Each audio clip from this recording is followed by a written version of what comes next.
Michelle. I'm with the SPCA of Brazoria County, and I'd like to introduce you to some of our puppies that came in on Christmas Eve.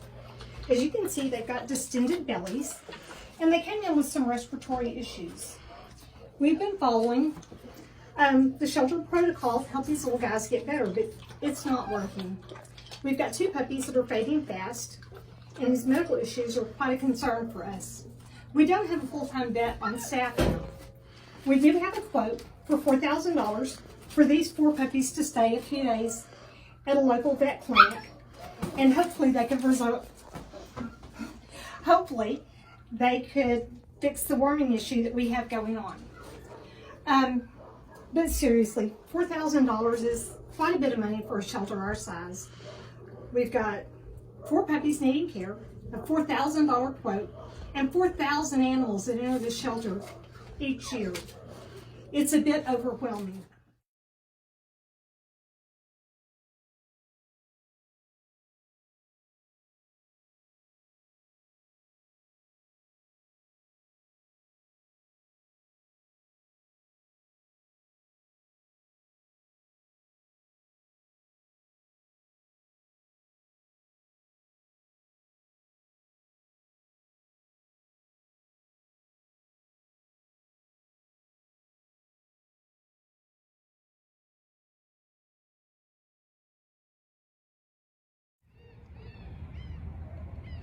We propose a solution.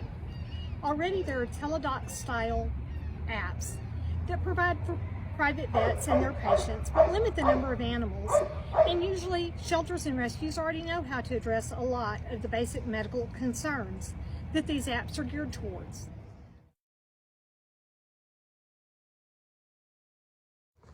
With Rescue Vet 911, our idea that we're submitting, it would replicate a similar service for shelters and rescues who don't have on-staff vets, and without the same limitations that these apps that are currently in place have. From the shelter logistics standpoint, this would mean, first, we would look at our outsourced medical bills to determine what type of vet visits we're making most often. Second, we would purchase medical equipment, as large as an x-ray machine or something as small as a microscope. With those adorable sick puppies, us being able to run a fecal test a week ago could have prevented the situation that we're getting to at this point.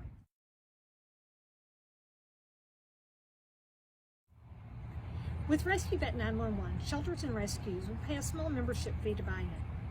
From the vet logistics standpoint, they would also purchase a membership, but be paid per phone consult.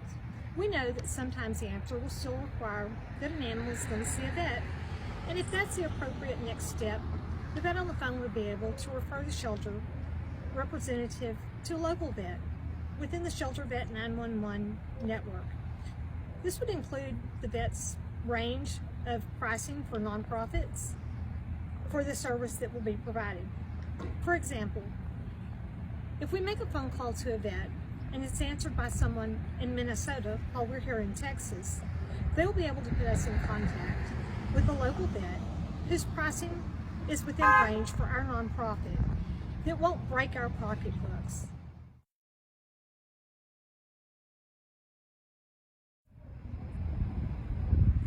We would recruit vets to join this network by allowing vet students to also be a part of our system at a reduced price. The benefit to them would be a steady stream of referrals once they open their practices.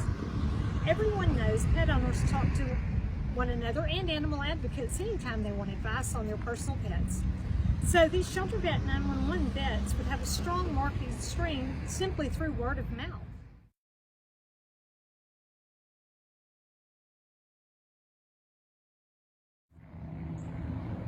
What makes us the right fit for developing this solution?